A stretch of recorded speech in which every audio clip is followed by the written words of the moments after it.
Young Junk! Welcome to the Micheaux Mission, 2 men, 1 podcast, every black film ever made. My name is Len, aka the Bat Tribble. And as always, I'm joined by my partner. Hey, this is Vincent Williams. Tonight, ladies and gentlemen, we are kicking off our celebration of Black History Month. And we are kicking it off with Vincent's very intriguing thesis. Ooh. Is this a black film? Is this a black film? We're going to explore the parameters of black films. Yes. And we're going to start with a urban crime thriller from 1990, King of New York. Is this the film that we've been asked about the most? Is it a black film? Actually, I don't think it is. It's close. Okay. It's close. And the one that I think we've been asked the most about, we are going to close out the month with. Okay. But this is close. This is close. The King of New York, ladies and gentlemen. Yes, you're right. The movie that stars Christopher Walken, that soul man in Salt. But first, shout out to each and every one of you watching us as we stream live from Young Junk, Philadelphia's premier video podcast palace here in Manayunk. Shout out to each and every one of you out there watching us in the chat as we stream to YouTube and to Facebook. Hello, missionaries. Good evening, one and all. Before we get into the show, Vincent, I think it is with a heavy heart, Very heavy, that we extend our condolences to the family and friends of Carl Weathers. Yeah. Who passed away recently at the age of 76 years young. Yeah. Carl Weathers, famously known as Apollo Creed from the Rocky movie franchise, but more locally or more recently known as Greef Karga from The Mandalorian. I've been so happy for him. I know it seemed like we were in the midst of a Carl Weathers resurgence. Well, here's the thing. You say resurgence, but when I really think about it, Carl Weathers is one of those few stars that never went away. And I don't mean like turned from leading actor into like character actor. He never lost any pop culture resonance. True. Because he was Apollo Creed. Yes.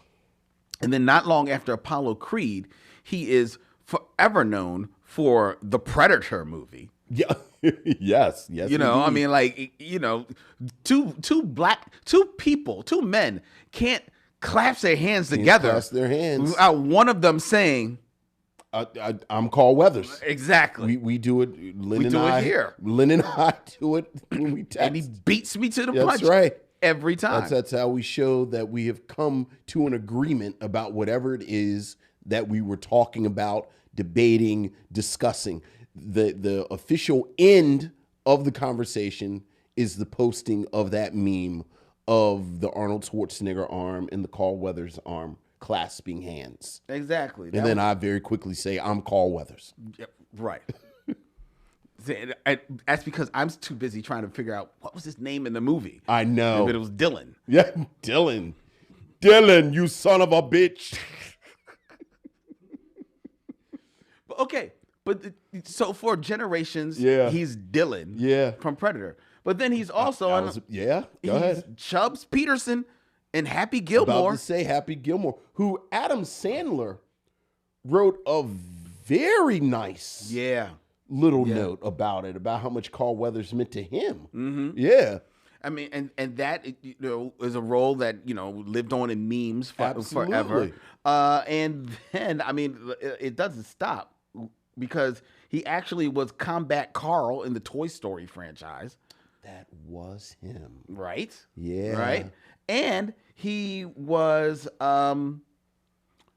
Wasn't he in Arrested Development? Yeah. He had a recurring character like playing himself. Yeah. In Arrested Development as like a faux washed up actor. Yeah. Type of thing. Yeah. Right. So he's always, and then of course now with Grief Karga in The Mandalorian, he's never left the pop culture zeitgeist.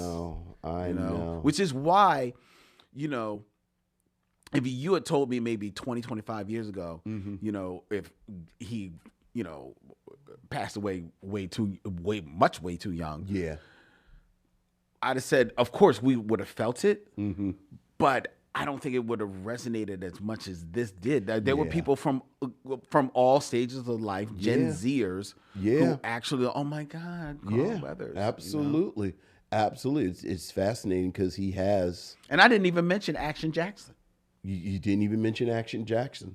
Like there are action figures of him as Dylan, as Apollo Creed, and he looks like a young man. But it's been great seeing, and I actually picked up one this weekend from The Mandalorian. Okay. Where it's him as an older man. Like how many people have action figures that capture them at different times of their lives? Right. So, yeah. Yeah, and he's a guy that aged gracefully. Oh, absolutely. Professionally as well as, behind the scenes. Yeah. So, so he'll be missed. Oh, very much so. He'll be missed big time. So, our condolences to the family and friends of Carl Weathers. Absolutely. It's funny, I just realized I hadn't even mentioned Action Jackson, and there maybe 10, 20 years ago, that might have been the third thing you mentioned. Sure. Probably people don't even know Action Jackson. People don't even know Action Jackson. Or that episode of Good Times where he was going to beat up JJ because JJ was painting his wife. I don't even remember him on Good Times. I just told you the entire plot. It's the episode of Good Times where he was going to beat up JJ because JJ was painting his wife in a swimsuit. Add the swimsuit that time to the description. Oh. I heard wrong. I thought I heard you say, I had the swimsuit. I had the swimsuit. I had the swimsuit that Carl Weathers' wife's character was wearing. Have it like shadow boxed in my nerd room. Yeah, sure you do. I don't. Can we move on? Absolutely. Let's move on, ladies and gentlemen. Before we dig into the show, there is a piece of talking about pop culture. Man. There is a historical record of a moment in pop culture time that we want to bring to your attention. Yes. Now, to be fair, this was something that was not necessarily brought to our attention because I knew about it. Oh, yeah. Absolutely. We got like an alert. Right. You need to watch this now. From our longtime friend of the show, Toya Haynes. Yeah. What's up, Toya? The Greatest Night in Pop documentary on Netflix, which details the night back in 1985 when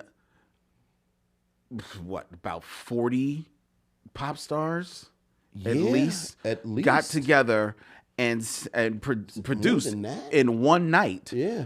We Are the World, the legendary song that was put together in fighting hunger in Ethiopia.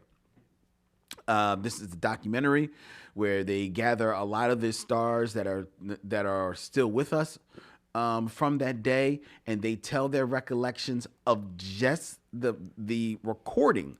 46. It was 46. Is the number that the internet just told me. Okay. Right. Because there was a large number. Most of them are on the chorus. Yes. But then, there were select ones that had like the solos. Right. And this was like, this was like a military operation to get all of these stars. Oh, in one room at the A&M recording studios in California. Yeah. On the night of the American Music Awards. Right. After the American Music Awards were over. To record We Are the World. And let me tell you,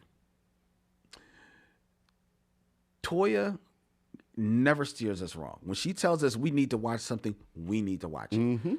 And when she had told me that we need to watch this, I was actually just about to fire it up. And within a half an hour in, I text Vincent, oh yeah, you got to watch this before Tuesday. Yeah. Oh yeah. Because this was something, man. This was this was quite an event that was captured. Quite an event.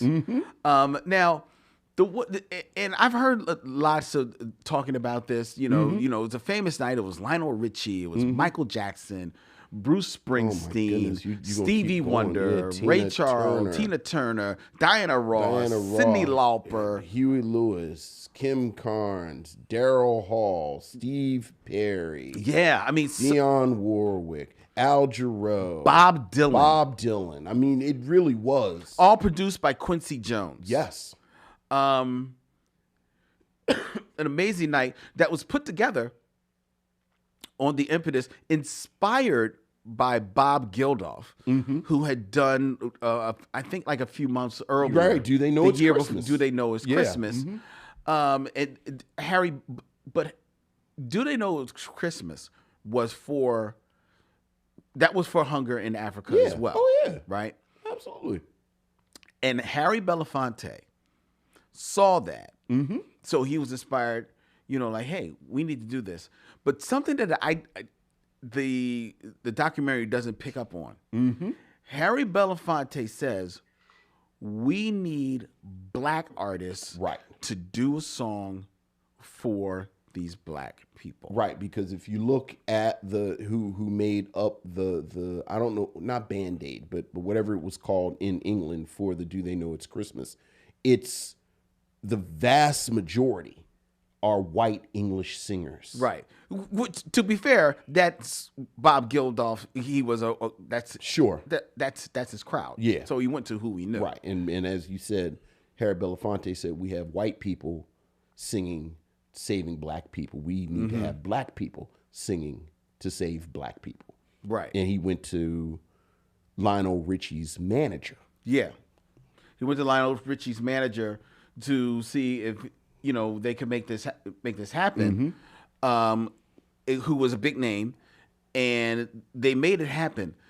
But it seemed to me from the documentary that it is not too far long into the planning of this. Yes, that they come back with, well, we could really make this pop when we get some white artists. Yes. And while there's a fair number of black artists involved with this, yes, there's a fair number of white artists involved with it as well. And it seemed like the idea of it being black artists shifted really quickly and real easily, or really definitively. Yes, like I got the sense, talking about what is and is not in the documentary, I got the sense that there was a room where it happened, where Harry Belafonte and some of the players went in the room, and the concept was it was going to be black singers, and when they came out of the room, it was what we ended up with. Right. We're going to get as many black singers as I can get. Right, and as people who watch documentaries, we often say, it's sometimes more fascinating what's not in the documentary than what is in the documentary, because they say it very matter-of-factly, very kind of let's move on to the next thing. And then it never, but I agree with you. Go ahead. Yeah. So that hit me. There's a number of takeaways from, oh my goodness, from this documentary. We clearly are going to have to do an episode on this documentary. Look, Toya has already booked herself for the episode. So before you ask all the rest of you, Toya is got your seat. Right. She's got the third seat. She's got the third seat. But there were a couple of takeaways. And one actually left me feeling a little weird. Okay.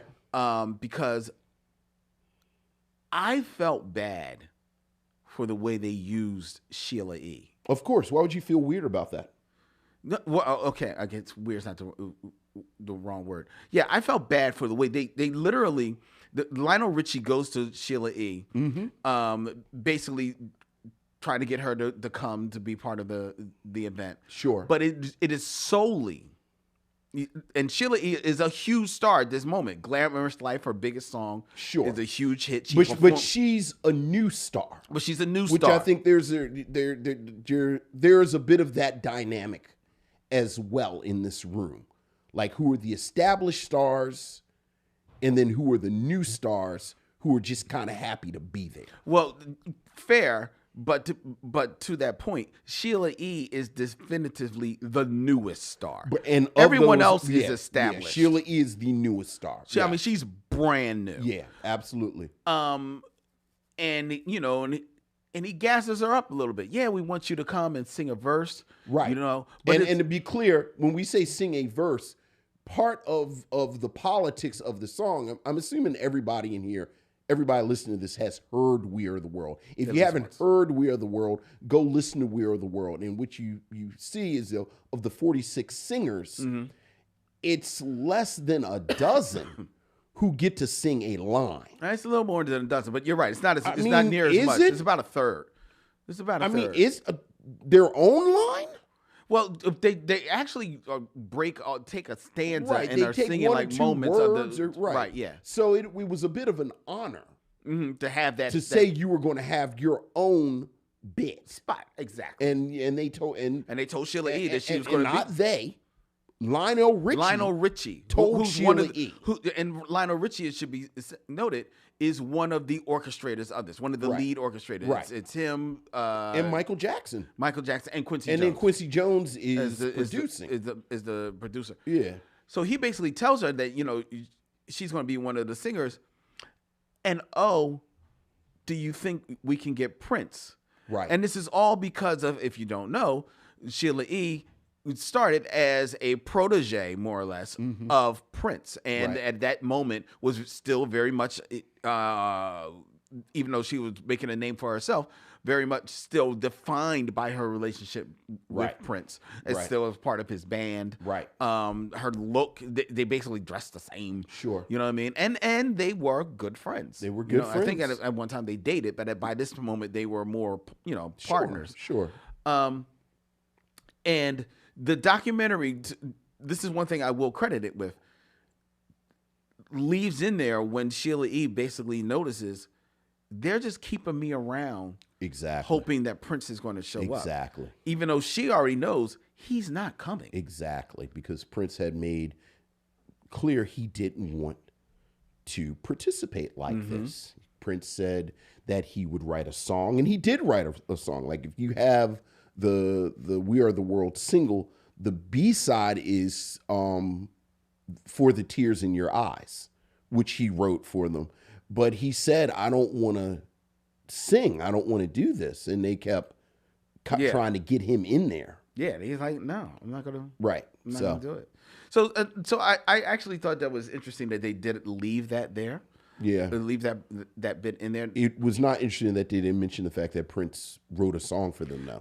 Like, they that's made it seem like he was like this prima donna and didn't do anything at all. And this is sort of, like, I guess it's sort of music nerd knowledge, but like, this is very common knowledge that Prince actually wrote a song that's on the B-side. It's music nerd knowledge, but the thing is that when you're doing a document, and this is my problem, and we've mentioned it before, with especially now the proliferation of documentaries that are more or less being done by the person who's the subject. Right. So now they have control of the narrative. Right. So as much as you're saying we're giving you a peek into that night, and to be fair, you're getting a fair amount of behind the camera of what happened. Golden. There's still so much that is left out. It's still being very selective. Right, you're right. And you can tell who's driving the narrative. Exactly. Yeah, absolutely. You know what I mean? So I did have a problem with that. What other takeaway? My main takeaway is that it's a miracle that it happened. Like, it's absolutely just the logistics of it as someone that, even us, we're just part of things. Yeah. And the things that we have to keep scheduled is me and you. Right. And just the logistics of that. The fact that they got all of these artists, stars in their own right, huge stars, to this location and kept them throughout the night. Kept them till at least till 8 in the morning. 8 o'clock the following morning after they had been out all night at the AMAs. Is a testament to the selflessness of everyone involved. It is a testament to the organizational abilities of Lionel Richie. Because Lionel Richie's really the glue. Like, the thing about Lionel Richie is he kind of had his foot in all of these different camps. Right. I was fascinated, speaking of that, I was fascinated by the different power dynamics.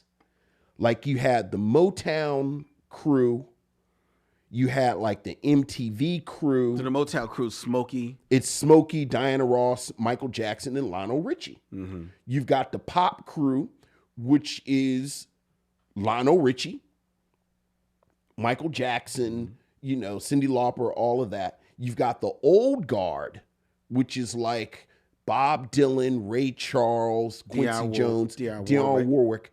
And it was fascinating to me watching how that all interacted. One moment in particular, when Michael Jackson is, and I love, between this and This Is It, I love passive aggressive, but kind of aggressive Michael Jackson, where he's making suggestions, but he's making them with an iron fist. And some, even when the suggestions aren't good, like, I love the fact that Smokey Robinson is a voice that can cut through all of it. And he says, I've been knowing Michael Jackson since he was 10 years old. Like, I'm not intimidated by Michael Jackson. Yeah. I know him. Right. So, like, he's the one that could say stuff to Michael Jackson and Stevie Wonder, put a pin in Stevie and these people. So that was fascinating to me. Other thing that's fascinating to me is something that we talked about a few weeks ago when we were talking about Boxing Day and sort of the difference between the caliber of singers. Oh, yeah. Pre and post the video age. And we were talking about black singers. But baby, you can tell who was a star before videos and who was a star after videos with the people in this documentary. Steve Perry is not for the play. Nope. White teenagers been making bad decisions because of Journey songs since the 70s. Kenny Loggins is not a toy. Kenny Loggins been doing it, so Kenny Loggins gets up there, does his thing. Daryl Hall is so good at what he does, black people don't even think Daryl Hall is white. That's very true.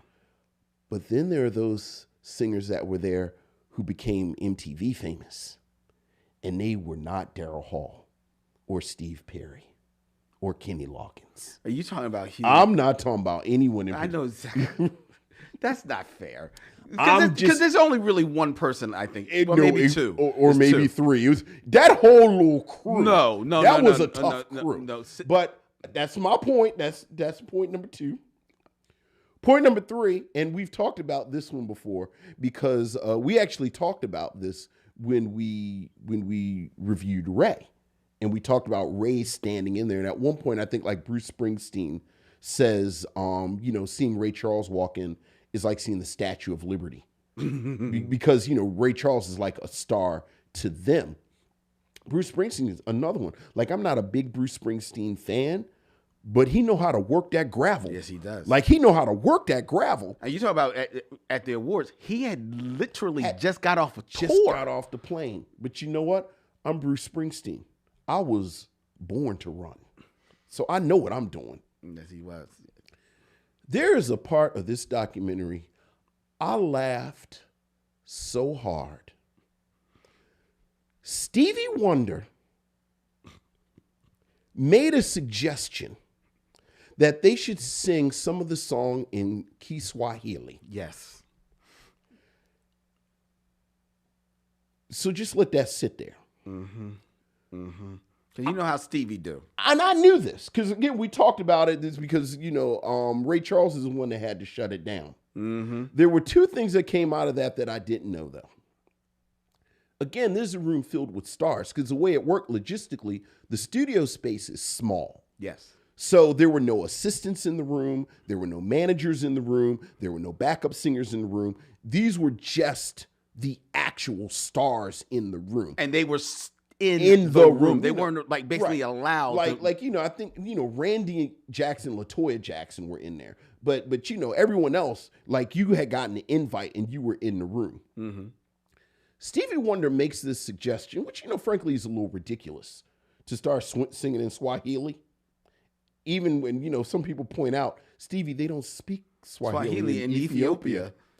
But because it's Stevie Wonder, I don't know if you heard this, he starts singing it in Swahili. At least 10 people tried to sing it. Were singing it with him because they were like, it's Stevie Wonder. I guess I got to just do what Stevie Wonder says. Yeah. It's like, hey, man, you a star. You don't got to do this. But one man emerged from this documentary who is now my hero and my spirit animal. Waylon Jennings said, when Stevie Wonder suggested the Swahili, he said, well, good old boys don't sing Swahili. Guess I'm going to go ahead and head on out. And he left. And I said, well, I'll be damned if Waylon Jennings does not know my spirit. Because oftentimes I'm places and people make ridiculous suggestions or this isn't going the way it's supposed to go. And you told me to come after the awards because we're going to sing for some hungry children. And look, I just ain't really my thing, but I'm a team player and I'm going to come. But now you added something extra. I'm not doing that. In fact, I'm going home. Here's the thing. And then Waylon Jennings left. Here's the thing.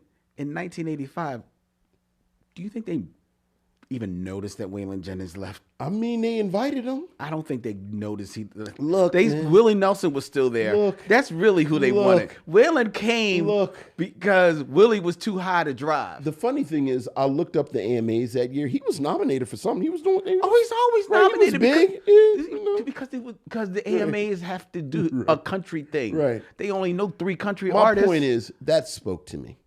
Did it? That it really did. Oh. And I feel like that's my thing from now on. Like, you know what? Country boys don't sing in Swahili. I think I'm going to just go ahead and head on out.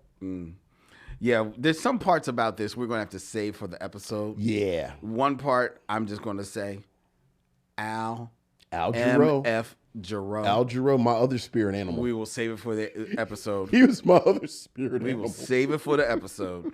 But there is one thing that I do want to point out. Okay. Real quick, because I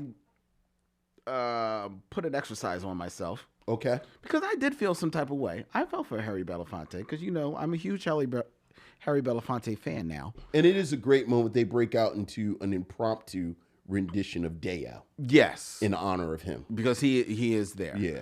One of the few, well, he is a singer, but, he's not a professional singer at that point. Sure. How did Dan Aykroyd get in the room? Because I'm so glad you asked. Because I went down a bit of a rabbit hole with this thing afterwards. Dan Aykroyd had like a top 10 album of blues songs. Anyway. Asked and answered. Okay, answered. I mean. But I started thinking about this. Okay. I started thinking about Harry Belafonte's original, idea of black people, black artists, helping black people. So here are the black people that are on We Are the World. They are either have a solo or they're in the chorus. They're in the room, right? Okay. Lionel Richie, Michael Jackson, Tina Turner, Dionne Warwick, Ray Charles, Diana Ross, James Ingram, Jeffrey Osborne, the Pointer Sisters, Al Jarreau, Stevie Wonder, the Jacksons. Were they all there? At least Rebe, like I said, LaToya, and Jackie. Oh, you mean were the there. family? Right. So there was a good like Janet wasn't there, but there was enough of them there's the Jacksons. Right, the Jackson family, yeah. Right. Harry Belafonte, Smokey Robinson. Yes. All right. Those are the black artists that were there. Yes. And we said there was like 46. Yeah. So you could have still kept this black artist. And I think it could have been just that as powerful. Maybe you don't get the pop because you don't get Bob Dylan and Bruce Springsteen and everything like that. But interesting, in 1985, and looking at the charts from 1984, of who else who could have been on and was not there. Was not there. Ray Parker Jr., the number 9 hit in 1984 was Ghostbusters. Here's the thing, talking about things that they don't talk about. Do you remember at one point they said there was something with the sound? And somebody said, "Oh, there was a ghost, it's a ghost in here." And then somebody said, "Who you gonna call?" Ghost, and they made a Ghostbusters joke. Yeah. I'm gonna watch it again when they make the joke because I missed it. I wanted to see if they showed Huey Lewis, because Oh, that's right. Because Huey Lewis, there was a lawsuit. That's right. Between Ray Parker and Huey Lewis because over Ghostbusters. Fair enough. So that may have been. So let's scratch off Ray Parker. Okay. Because honestly, I only put him down there because of how high on the charts Ghostbusters was. Yeah, absolutely. Okay. And he's a better singer than half the people in the room. So Ray Parker. Yes, Ray Parker was a better singer than half of the people in the room. Okay, anyway, all right. I don't want to get derailed. Okay. Denise Williams. Yeah. Let's hear it for the boy. Number 13 for the all of 1984. Absolutely. Kool and the Gang. Yeah, I thought about Kool and the Gang. Because I think they were on Do They Know It's Christmas? Oh, yeah. So I think they wanted one of the right. So I was thinking maybe they didn't want to have an overlap. Fair enough. Okay. Earth, Wind, and Fire. Where's Maurice White? Philip Bailey. Lynn, I said the same. I said, where is Maurice? Maurice White was like, how is Philip there? I said the exact same thing. I said, Maurice White is the one that does this kind of thing. Yep. Who else is big in 1980? You ain't said the big one yet. In 1984. The Barge. Yeah. Actually still had a hit then. Right. Rhythm of the Night was out. By now. New Edition. Why don't you have them in the room? At least on the chorus. They're not really poppy. Look, I'm just... Waylon Jennings, Willie Nelson aren't poppy. Yeah, but they're white. Dionne Warwick isn't poppy. Dionne Warwick is a legend. Okay. I'm just saying. Shaka Khan. There it is. Where the hell is Shaka Khan? Shaka Khan. Rick James. Well. Okay. They may have called him. Plus, if the plan was to get Prince in there, you can't have the two of them in the same place. All fair right. enough. And who else? Sade. British. I thought they were trying to keep... Maybe keep it American. Now, we're having the exact same conversation me and Wendy had. Okay. And now, I'm talking about two people in the room. Luther Vandross and Anita Baker. I don't think they were at odds yet. Anita Baker was too R&B-ish. Had Luther gone pop... Look, here's the thing. I'm trying to be a little... Harry Belafonte didn't say he wanted pop. He wanted black artists. Yes, but by the time they got to the studio, it had gotten out of Harry Belafonte's hands. Well, I think the blackness in the room was very specifically calibrated. Okay. Well, yes, I think so too. Yeah, like it was some black people that they wanted in the room, and then it was other black people that was a little bit too black. Yes. So. Well, I'm just saying. Well, you talking about a whole different song. Well, I'm curious of what that song would have been like. Well, I mean, because We Are the World, it's We Are the World, but it's We Are the World. Like Shaka Khan makes We Are the World. We Are the World. Right. I was trying to figure out like that can they get past the MTV filter and should have been in the room. And Shaka Khan 100% should have been in there. Denise Williams 100% should have been Denise in Williams is pop. Yeah. She Well, should have that's been- my point. Yeah. And then, the time they spent talking about Prince not being there, I feel like now we're talking about narrative. They should have been honest and talked about the fact that Madonna wasn't there.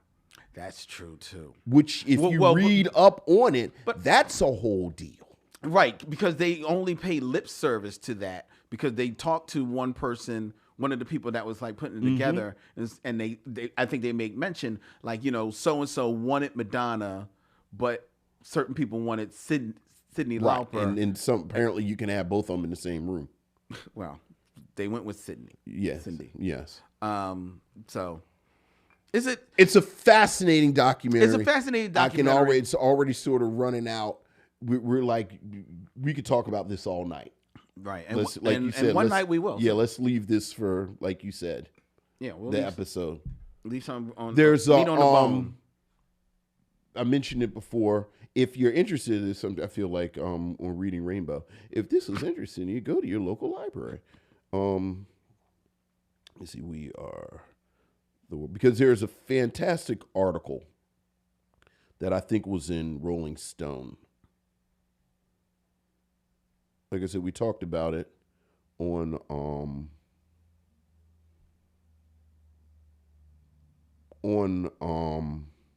the Ray episode. Yeah. Gavin Edwards wrote an article in 2020 in Rolling Stone called "We Are the World: A Minute-by-Minute Breakdown." That is absolutely fascinating. I remember that. You got to put that in the Facebook. Right, because that's when we talked about Ray Charles is the one who shut down Stevie Wonder in the Swahili talk. Yeah. And they talk about it in the documentary where Ray Charles is one that says, "Ring the bell, Quincy." That's Come right. on. That's right. Because this is about to go off the rails. Exactly. So, All right. All right, ladies and gentlemen. Farrell Blackwell says it feels like we got a double feature review tonight. I know. It's a great documentary. It's trust really, me, really interesting. This ain't the review. Yeah. Just wait. Just wait. We'll probably get to that, I guess, for Black Music Month. It'd be perfect, in June. So book yourself in June. There you go. Toya. All right? All right, ladies and gentlemen. All right. Speaking of missives, let's get to missives from the missionary. All right. So what else is going on, Lynn? We have emails, Vincent. Ooh, missives from the missionaries. Ooh.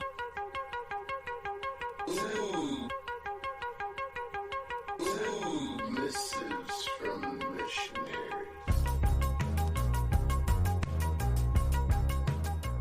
Missives from the missionaries, ladies and gentlemen. An email, Vincent, from Sarah Elkins. Hey, Sarah. The subject line, White Roscoe's. White Roscoe's.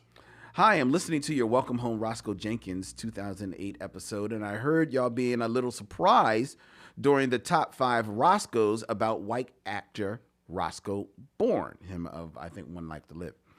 It sounded like you were surprised that there were any white Roscoes, thinking they're a new thing. Well, for your information, my father had an uncle Roscoe, and my dad was born about 100 years ago, so great uncle Roscoe would have been born before then. Most of the family was in North Carolina, and I imagine his uncle was too. Additionally, one of my sisters was named Roscoe. Just joking. Additionally, one of my sisters has a boyfriend with an uncle or great uncle Roscoe, also in North Carolina. And my brother's wife's mother had a brother Roscoe, also North Carolina. As far as I know, all these Roscoes are or were white. Okay. However, okay, I don't know any Roscoes, black or white, of my generation, born 1966 or younger. It does seem like a name that's sort of gone away. Yeah. I enjoyed listening to your show as ever and keep adding selections to my list of movies to watch. Thanks to your reviews. I don't think I'll add Welcome Home, Roscoe Jenkins, but I appreciate hearing your perspectives. Regards, Sarah. Thank you, Sarah. Thank you very much, Sarah. There you go. Old Roscoe's. Old Roscoe. So you got to go back in time. Right, go back in time. And then you've got your white Roscoe's. It was a little boy in Camille's grade when she was little white kid, and his name was Otis. What? His name was Otis. I assume he had some real cool ass parents, so I think it was actually after Otis Redding. But I was like, that's a shame they gave that boy that old ass black man name, that old black man name. I said he's gonna have to put his picture on his resume when he mails it in for the rest of his life. Well, it depends. What's his last name? I mean, I'm not going to say the boy's Okay, whole but government. just It say. is a name that does not necessarily say that I am white. Okay. Exactly. And his first name is Otis. There's Otis. What's his last name? When we say his social security number 2. last What's his mom's maiden name? What was your dog's first name? What other password questions can we Right, ask? right. Where's the city where you met your wife? What was your elementary school? Right, exactly. Wait a minute. Spell that. Right. We got another email. All right. A 70s film question from Lisa Alexander. Hey, what's up, Lisa? Hello again, gentlemen. I am hoping you can help me choose a 1970s film. Okay. In the fall, I'm teaching a class on black women in film, and I can't decide which 70s film to include. I have narrowed it down to Coffee, Foxy Brown, Cleopatra Jones, or Claudine. If you had to choose one, which would you pick? The other films I'm considering are Carmen Jones, Daughters of the Dust, Watermelon Woman, Eve's Bayou, Oof, this is a good syllabus. Middle of Nowhere, Okay. All right. both versions of The Color Purple, Okay. and Pariah. All right. Stick a pin in Pariah. All right, Lisa. So let's. Can I sit in? She has some more, but Coffee, Foxy Brown, Cleopatra Jones, or Claudine. Which movie would you choose teaching a class on black women in film? Well, based on your syllabus,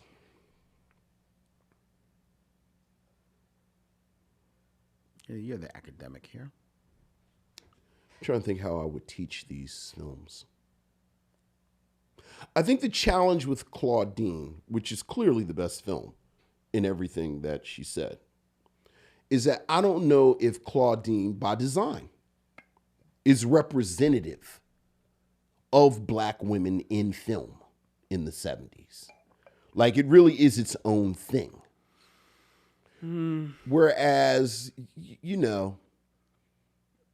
Well, Coffee or Cleopatra Jones, you get, the way black women were sort of action heroes and doing stuff, and it has more of the blaxploitation feel. yeah. And, I think Coffee is actually a good movie that kind of does a good job of its blaxploitation, but Coffee is actually a character. Coffee has my favorite ending of a blaxploitation film, where she's just walking on the beach and like the weight of everything that she's done throughout the film just sort of falls on her. Yeah, but there's something about Claudine to me, and I'm like hit or miss on Claudine personally, even though I recognize its place in the culture. The Cleopatra Jones and Coffee, to an extent, and certainly Foxy Brown, they are all just like a lot of the blaxploitation movies of that era. They are all like these over the top, like almost like superhero films. Yeah, absolutely. In a way, right? Yeah. Whereas Claudine, I think, is actually about black women, in film, and also giving you a glimpse into black women in the 70s. Right. But if I'm hearing her right, this isn't about black women in the 70s. It's about black women in film. In the films in the 70s. So again, if you got to have something that's representative. Like, I think you're making the argument that is not even an argument. Like, hopefully no one is going to argue with you about this, that Claudine is the best movie of them. Mm-hmm. But are we looking for the best movie, or are we looking for something that's representative of black women in the movies in the 70s? Because it's not representative. Well, I don't know. I mean, that was the whole thing, that they said it was counter-programming. Yeah, it was counter-programming to the superhero antics of those action films. But in the other counter-programming to those films such as like the Sidney Poitier, Bill Cosby movies, black women were basically just someone in the movie. Yeah. Look, Claudine is the best film of them. And when you talk about this sort of,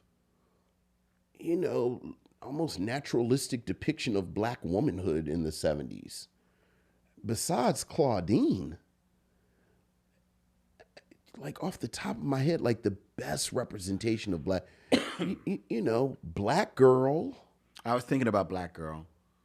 Like, is there another film I just don't think Black Girl where black women are seen as actual human beings in the 70s? I'm sure there are a few that we're just not thinking of right now. I mean, I guess. I don't know.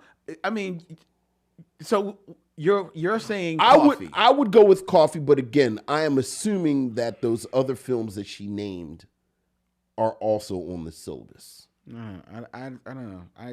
I think I would lean towards Claudine. All right. On a separate note, Lisa continues. Okay. I took a short hiatus from listening to the Micheaux Mission episodes and checked out Spock Adjacent. Oh, remember that? Those many years ago. Our attempt at doing 2 podcasts. One about our deep love of Star Trek that everybody seemed to really love, Vincent. Remember what I just said about wrangling the 46? Mm-hmm. And Go ahead. Continue the letter, Couldn't wrangle please. one. Anyway. Look.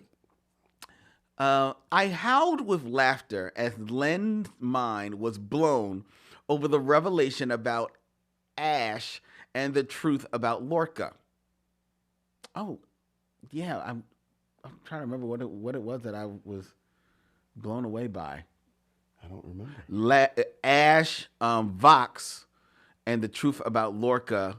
Oh, in Discovery. Okay.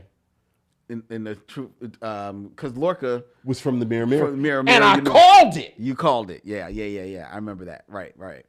You made some calls about the direction Discovery will go in. I guess if I can continue. Reading is fundamental. It's like they tell you to read all the instructions of a test before you take the test. See, we read these in real time, ladies and gentlemen. We read them in real time. You made some good calls about the direction Discovery would go in season 3. Are there any plans to cover the rest of Discovery, Picard, Strange New Worlds, or Lower Decks? I trust that you will cover the Section 31 film because Michelle Yeoh as Georgiou is a goddess. It would be interesting to hear whether you would update your ultimate Trek crew choices with the new characters. I think Strange New Worlds, your horror would work well, and Georgiou and Mariner would make good additions to the super secret away team. I'd appreciate your help, Lisa Alexander. Well, Lisa, let me ask Vincent. Hey, Vincent. Are there any plans for us to return to Spock Adjacent? Hey, man, hope springs eternal. Hope springs eternal. Are you still kicking that same old BS? Thank you, Lisa. Thank you, Lisa. And once again, we're feeling it ain't me. Come on. Hey, let's keep it moving. No. Now let's keep it moving. Keep the show moving. Now Come you're on. in a rush. Yeah, we gotta keep it moving. Keep this thing in a steady clip. Yeah, okay. Okay. All right, we got one more email that we'll read tonight. It's in you. This is from Michael Lockett. Hey, what's up, Michael? No. I wish I could say yeah. That's the subject. Okay. All right. Brethren, what's up? Hey. First, thanks for the shout outs and extra funniness in responding to my email. I just listened to and watched both Scream Blackula Scream and Welcome Home Roscoe Jenkins. Okay. All I can say is wasted potential. Yeah. For Scream Blackula Scream, all the plot points were there to make a fun sequel that could have given us a deeper lore on the prince and voodoo. Mm-hmm. They found a way to botch everything and waste William Marshall's talent. The only saving grace was we got Pam Grier. Thank you, Jesus. Mm-hmm. All the time. Welcome Home Roscoe Jenkins was similar. It had so much potential in so many ways. Cast, the general plot. I have to agree with both of you. I didn't like it because it was too predictable with too many holes, and it may just be Martin Lawrence's best starring vehicle. In many ways, it feels like a film that had a lot of people sign on because they have a mortgage payment, not because it's a vehicle for their career. Okay. Like Cats. Keep preaching, missionaries, Michael Lockett. Thank you, Michael. Thank you, Michael. Of course, I also have to take the opportunity to say that if you thought Scream Blackula Scream was a wasted opportunity, perhaps you should read David Walker's Blackula graphic novel, which is, no, not David Walker, Rodney Barnes. Rodney Barnes, right. Which is excellent. Very true. Very true. Mm-hmm. All right. All right. So we've got more emails, but we're running low on time, ladies and gentlemen. So we're going to move on. Thank you for each and every one of you that sends your emails. Thank you very much. If you want to hear your email being read here on the air, please feel free. Send us one and we'll read it. At micheauxmission@gmail.com. That's MICHEAUXMISSION@gmail.com. All right. All right, Vincent. All right. It is now time Time. for the top five. Top five. Who's your top five?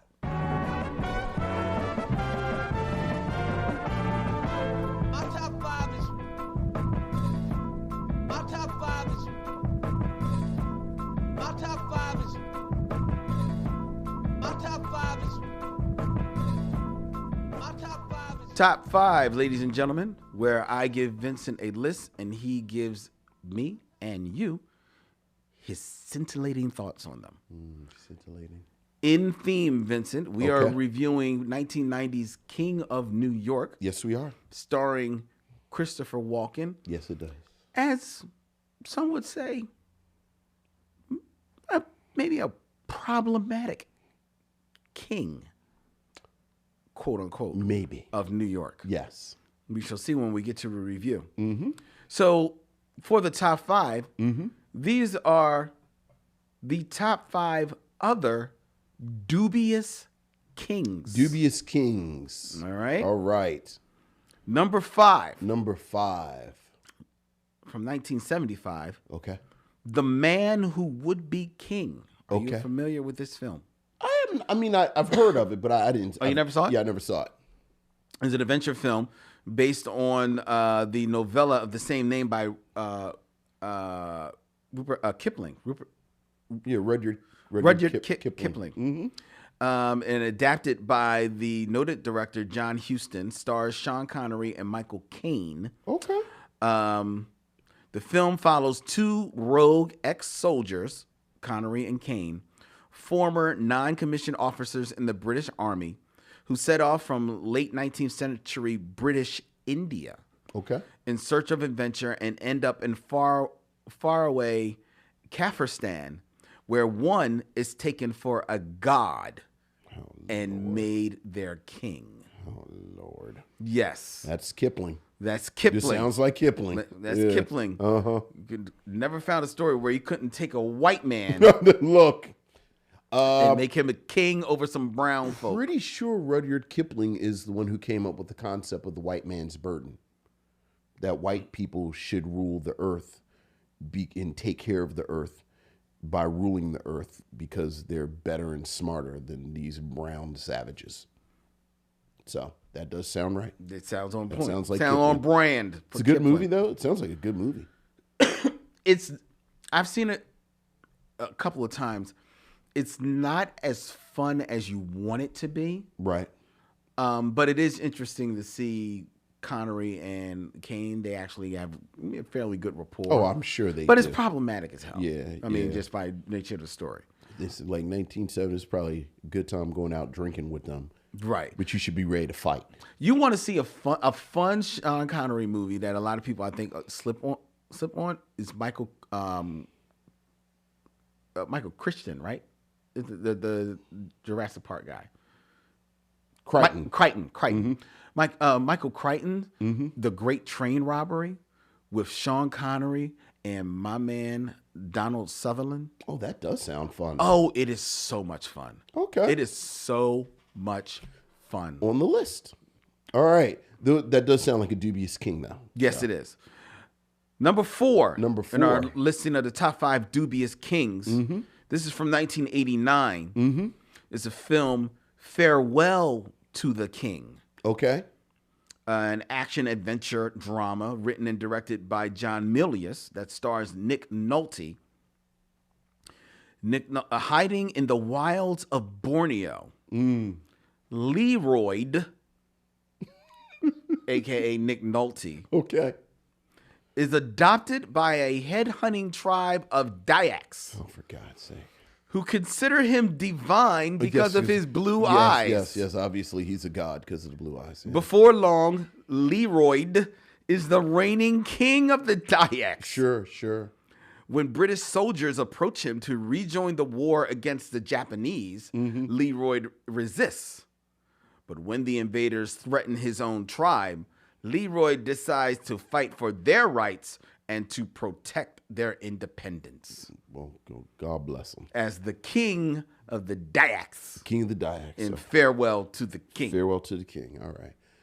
Also dubious. Very, Very dubious. very dubious. All right. That almost has Kipling written all over I was it. about to say. Yet it is not. Mm-hmm. Number 3 Number 3. in our list of dubious kings. Dubious kings. Now, this movie does not feature a king in the title, Okay. yet this person definitively saw themselves as a king. Okay. 1932's pre-code American action adventure. Interesting that they're all American action adventures. Yes. Tarzan the Ape Man. Tarzan the Ape Man. Now, for those who don't know, Yeah. this film is loosely based on Edgar Rice Burroughs' That's right. 1912 novel Tarzan of the Apes. Mm-hmm.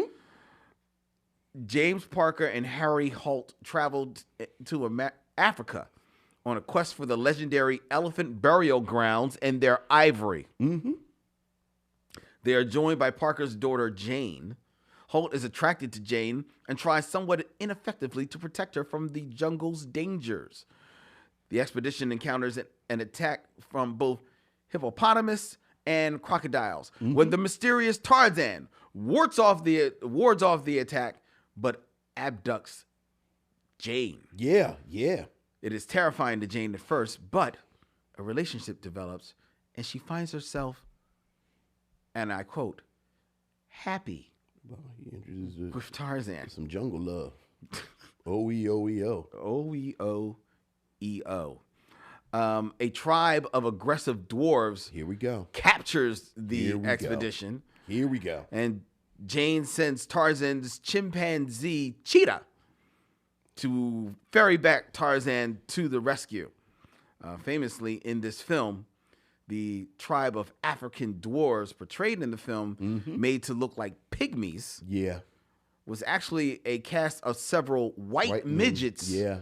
wearing blackface. Yeah. And what year did you say this was? 1932. So This was the first Johnny Weissmuller. So Johnny Weissmuller is actually Tarzan in this. This is his first one. Okay. All right. The first of many. Yeah. Oh yeah. Oh yeah. There is no more dubious king Yeah. than Tarzan, who saw himself as the king of the jungle. Yeah. King of the Or jungle. he would say Lord of the jungle. Lord of the jungle. Yeah. It's just another way of saying king. Yeah. Yeah. Yeah. Those are tough movies. Those do not wear well. Those are Am tough I movies. correct? And I'm not sure if it was Tarzan movies, but I'm pretty sure it was movies of this time. That there are actually some movies where you'll see the actors supposedly in Africa. Mm-hmm. You know, they're probably on a stage or something like that. And they've got like, you know, how they've got like it actually is like they're standing in front of the projected film of Africa. And I think it is in at least one or two of these Tarzan movies where you see actually African people being projected on the screen as if they're in Africa. Yeah. And the women don't have any tops on. No, yeah, 100%. But it's not considered nudity. Right. Because it's black women. National Geographic. Yeah. Yeah. Yeah. And to be, you know, in full disclosure, what makes a Johnny Weissmuller Tarzan movies tough for me is you said this is 32. Pre-code. By the time you get to like 1940, Yeah, because he's with it for a minute. they're not bad movies. Like they're pretty entertaining. Like they move For what they are. For what they are, they move at a pretty steady clip. Yeah. Like once they figure out the formula, what makes them tough is like, God damn, this is actually kind of entertaining. Yeah. So but, you know, but they are steeped. no, absolutely. I mean, there They're are super racist. because you joke about me and my old timey movies. Yeah. And there are some. To be fair, there are a lot of those movies that I like where you can kind of lose yourself in the world. Yeah. Because you don't see us. Right. Right. Exactly. But not Tarzan. Not the Tarzan movies. Not the Tarzan Not movies. the Tarzan movies. So yes, he's the quite dubious kid. All right. All right. Continuing on. Continuing on. The number 2 dubious king Number 2 dubious king. from 1955. Okay. A historical adventure film Okay. that presents the actor Fess Parker in the role that made him famous. It's Davy Crockett, King of the Wild Frontier. Yeah, King of the Wild Frontier. Davy Crockett engages in thrilling exploits and valiantly battles at the Alamo. Yeah. Blending fact, fiction, and folklore, the movie captures the spirit of a bygone era and the essence of the legendary figure with wit and bravery inspired by a nation. Yeah. With its catchy theme song, Davy Crockett, King of the Wild Frontier. Engaging storytelling and exciting action sequences, it became a cultural touchstone, sparking a Crockett mania and right. introducing the widely popular coonskin cap to That's right. children everywhere. Yeah. Oh yeah. Yeah. Davy Crockett, King of the Wild Frontier, King of the Wild Frontier. for killing Indians. Killing Indians. Another series. Because did it become a television series? Yes, it that's became what a I series. always think about. It became a series. It's another thing. Real terrible. But part of the reason it's real terrible is it's kind of entertaining. I never seen it. You know, I tried watching the movie and I couldn't get through it. You know, I always talk about that sweet spot. Like we're old enough that we remember the transition into cable television, but there just wasn't enough product to put on television. So you had that wonderful sweet spot in like the early to mid 80s where television stations were just putting stuff on. Yeah. And one of the local stations in Baltimore used to play Davy Crockett. Yeah. So I watched more Davy Crockett than you think I would have. Wow. Yeah. I stayed away. Yeah. So, with Davy Crockett and Tarzan. I'm about to say, who's the most dubious king? Oh, I'm glad you asked, Vince. Because I indeed saved the best for Save the best for last. From 2014. From 2014. Yes. This is fairly recent. King. Who's this dubious king? Well, it's not just one king. Oh, it's a bunch of kings. Yes, it is. Okay. Because it is director Ridley Scott's Exodus Gods and Kings, I remember a that. biblical epic that stars Christian Bale Yes, that's right. as Moses. Yeah. Among the other stars, Joel Edgerton, John Turturro, Aaron Paul, Ben Mendelsohn, Sigourney Weaver, and Ben Kingsley. Yeah, Big Kingsley. If you scroll through the IMDb full cast list, you'll see that there are lots of Black and Middle Eastern actors playing uncredited roles. And extras, that's right. Like Moses's general. Yeah. Or fan handler. Or Egyptian civilian lower class. Yeah. But all of the important All the characters important characters. are played by white actors. Sure. A few supporting roles are played by Middle Eastern or mixed ethnicity actors, and the minor uncredited roles are played by a mixture of Middle Eastern, Blacks, and Latinos. You know how terrible this movie was? Everyone involved pretended that it didn't happen 6 months after it came out. I had completely forgotten about it until you said it just now. They tried to forget about it happening.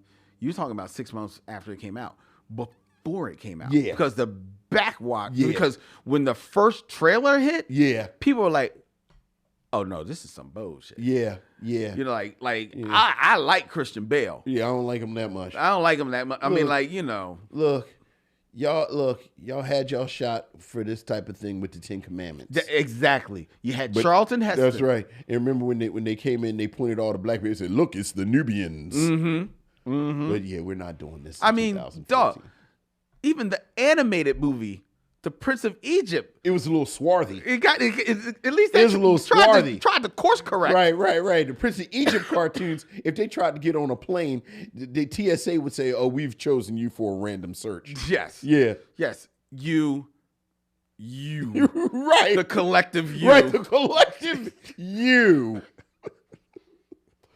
All of y'all look like you got a good recipe for hummus. Yeah. Can you step to the side? Right. Remove your belts. Right. Exactly. But not Exodus Gods and Kings. Not Exodus Gods and Kings. Well, those are indeed some dubious They are kings. some dubious. Those are as some hell dubious kings. Right? I hope the King of New York isn't quite this dubious. We shall see. We shall see. But before we get there, Okay. it is time to play the Game of Kings. The Game of Kings that these kings could not have played. No. All of these kings were too dubious to play this. Yes. Peasants. Derville Martin would strike them down. Bring on 6 Degrees of Derville Martin. Huzzah. Huzzah. With just a sensitive touch and a sense of sound.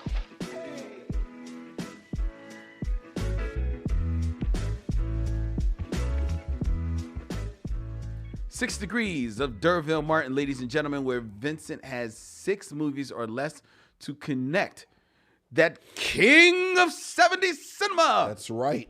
Derville Martin. Derville Martin. To actors of my choice, keeping it in theme. Oh, Lord, is it more kings? No. Okay.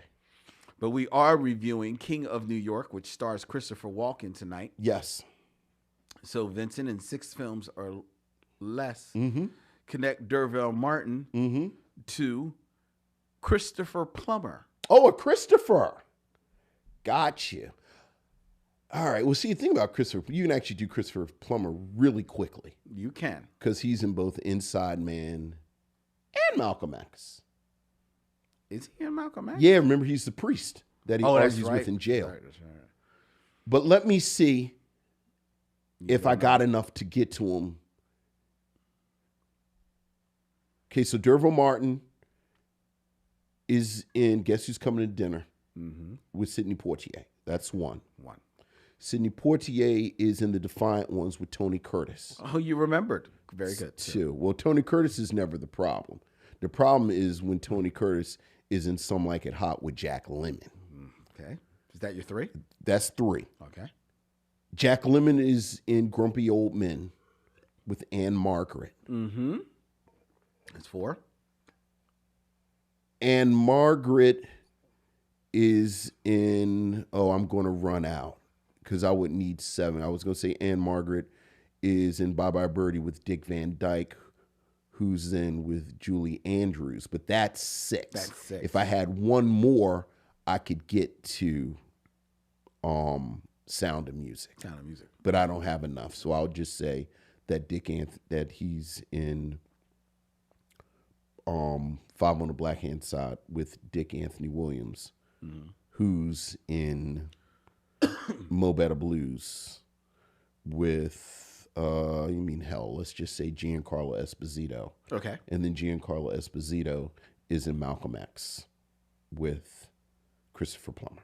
Christopher Plummer. Very good. Because remember, Giancarlo Esposito plays a dude who gives one of Malcolm X's daughters her ball back at the end where he's Yeah.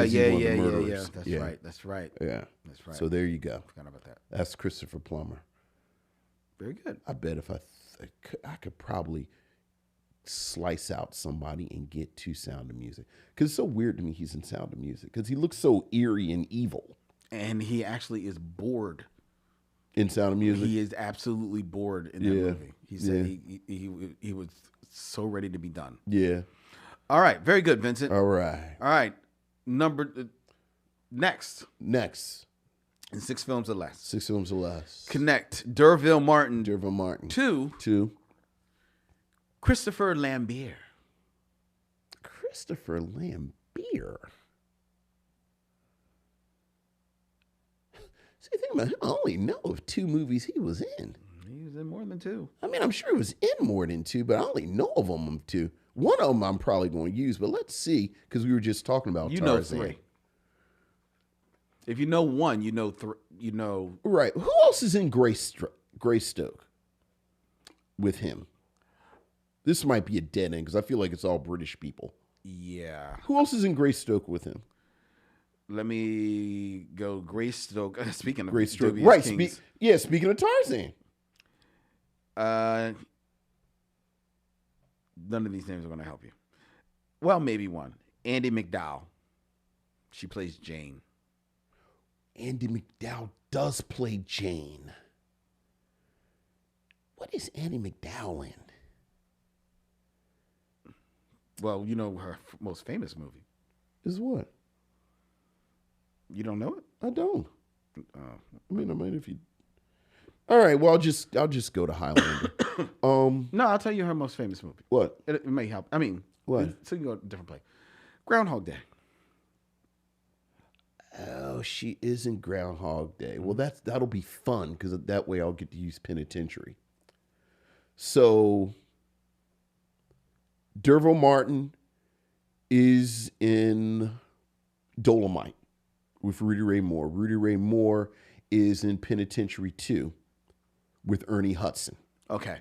Ernie Hudson is in Ghostbusters with Bill Murray. Bill Murray is in Groundhog's Day with Andie MacDowell. Andie MacDowell. And Andie MacDowell is in Greystoke, The Legend of Tarzan. Greystoke. With Christopher Lambert. There you go. That film, Greystoke. Yeah. Got me. Came out in 1984. Yeah.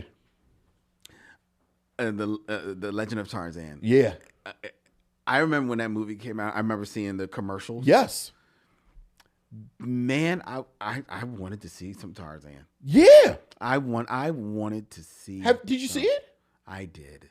You don't like it? No. Why not? It's slow.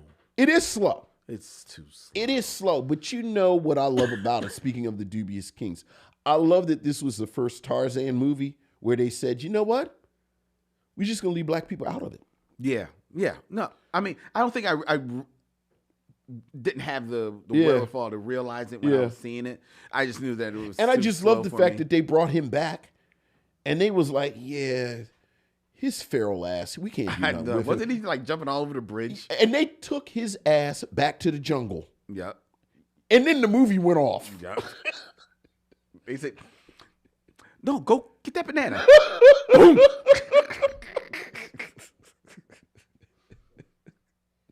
And he was trying to have monkey sex with Andy McDowell. He was.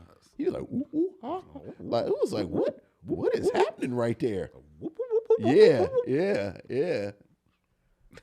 I kind of liked it. It is slow. When was the last time you seen it? I probably haven't seen it in like 10 years, maybe 15 years. Wow, that's a lot more recent. It's a lot more recent than, Yeah, because I probably haven't seen it since it probably came up on cable one day. And I was like, oh, Grace, then. No. Yeah. But probably the greatest Christopher Lambert film is, of course, Highlander. Which you would go to Clancy Brown, who's in Shawshank Redemption with Morgan Freeman, who's in Glory with Denzel Washington, who's in Mo Better Blues with Dick Anthony Williams, who's in Follow the Black Hands Out With Derville Martin. Derville Martin. Yes. Because you got to pay respect to Highlander. Because there can only be one. There can be only one. Okay. I don't like Highlander. You don't like Highlander? Mm-mm. Hey, man, here's the thing about Highlander that nobody actually wants to say out loud. Highlander is not a good movie. It's not a good movie. But I love Highlander. Highlander is so over the top and so 80s and so sort of bizarre. Like this kind of bizarre... And it was like this bizarre run. It was my favorite kind of movie. We talk about this. These movies that they just sort of made and no one had any intentions whatsoever for there to be anything else to this movie but this movie. Yes. It has a beginning, a middle, and the end. It's weird as shit. It doesn't make sense. Sean Connery collects a check. And I don't know if he had been drinking, snorting, or smoking, but he's having way more fun than the material actually reflects. Christopher Lambert has the charisma of noodles that somebody left on the counter overnight. I thought you were going to put the spaghetti up. I thought you were going to put it up. And it just sits on the counter all night. That's the reason why you remember Clancy Brown. His accent, what kind of accent is that he has? Christopher Lambert? Yeah. I don't know. You can't understand what he's saying. No. He's horrible. The rules of Highlander don't really make any sense. It's not a good movie. But it's Highlander. Okay. Well. And somehow it turned into a thing. Did you watch the TV show? No. No, I was not going to fall for that. Duncan MacLeod was was he Duncan or was he Connor? Because I think he was Connor. No, Duncan was in the movie. Connor MacLeod was on the show. And Connor MacLeod had a ponytail and trained with the Japanese in the way of the samurai. He trained with the who? The Japanese. In the ways of the samurai, because it was 1991. Next to Tom Cruise. And he would do, I believe it's pronounced karate. He would do karate because he had trained with the samurai with a sword. Mm-hmm. Okay. All right. And then he'd meet an immortal every week and cut his head off. All right. So that is... 6 Degrees of Derville Martin. Born to be kings, we're the princes of the universe. And now it's time for us to get into our review of King of New York.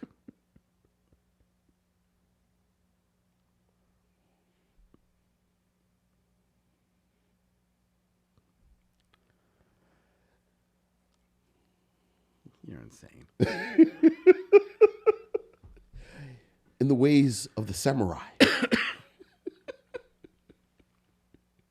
Casual racism was so casual in the 90s. It just sort of wore khakis.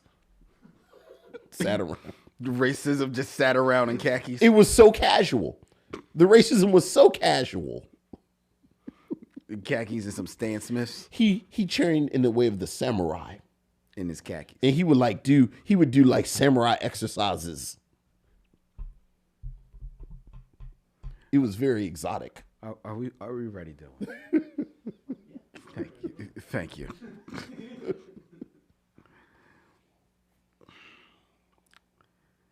King of New York, a 1990 compelling, thrilling, gritty urban drama starring Christopher Walken, Wesley Snipes, Larry Fishburne, David Caruso, Giancarlo Esposito, Victor Argo, Joe Delia, Steve Buscemi. Blink and you miss him. A psychotic drug lord leaves prison bent on sharing his profits with the poor, but finds that the streets are tougher than when he left. And there is no way of washing the blood from his dirty money. This is one of the most asked films on the Micheaux mission because there are quite a few of you missionaries out there who want us to answer the question that I posed to Vincent. Is King of New York a black film? Is King of New York a black film? That is, of course, one of two questions. It's the question that we usually answer, which is whether or not we would recommend this film. Right. So, you going to do the business. And then, King of New York is a film that is a cult classic among certain audiences. As you said, Christopher Walken plays this drug lord who gets out of prison at the beginning of the film and then goes through the rest of the film trying to make money and sponsor a hospital and so on and so forth. And I think you understand why this film left a mark when it came out in 1990 and has come out since then. As you mentioned, it is it's got good bones, or rather, it has bones that I like anyway. It's written by Nicholas St. John, directed by Abel Ferrara. And when you look at the films that these two have worked on together, besides this, they worked on two films that I'm very fond of. The Bad Lieutenant and something that we talked about, and I think I conflated the two. They actually worked on a film called Body Snatchers, which was a remake of Invasion of the Body Snatchers. I said it was with Nicole Kidman, but Nicole Kidman was actually in the version called The Invasion. Okay. So Body Snatchers came out in 93. The Invasion came out in like 2008, 2009, which, very quick sidebar, I think Invasion of the Body Snatchers has beat I Am Legend, where it is a film that has been made 4 times, and all 4 versions are good. So I like them. I like them as a team. And I think Abel Ferrara's direction is very confident. Like, very confident. I think he kind of establishes these places very much 1990 New York. This sort of, people describe it as a neo-noir. A lot of scenes shot at night. A lot of scenes in the rain. In the rain. Fairly quick scenes too. Like he gets in, gets out. Gets in, gets out. I think part of his confidence, frankly, you see it with how sparse the script is. Yeah. I was looking at it, and I when the film comes on, for almost 10 minutes, there's very little dialogue. There's one of the first rival that Christopher Walken's character Frank White's gang kills speaks some Spanish to some women in the apartment that he's in. And even when Frank White gets out of prison and the women in the car talk to him, he answers questions yes or no. And so that there isn't that. Christopher Walken himself doesn't get a substantial line of dialogue. throughout most for of the movie. 15 minutes. And then when he does talk, as you said, for most of the movie, he doesn't talk that much. The story itself is one that even in 1990, you knew this story. You know, the rival drug lords, or rather rival criminals, and some overzealous police, and there are no real surprises in the film at all.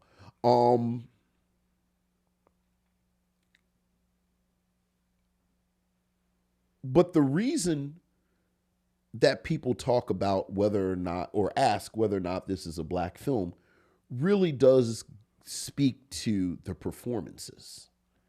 Because the performances in this film, the caliber of actors in this film really carry the load for character itself. Like you get the sense that these characters, frankly, are written better than they are because of the caliber of actor. Wesley Snipes plays an overzealous detective as part of this detective crew that has been charged with bringing down Frank White.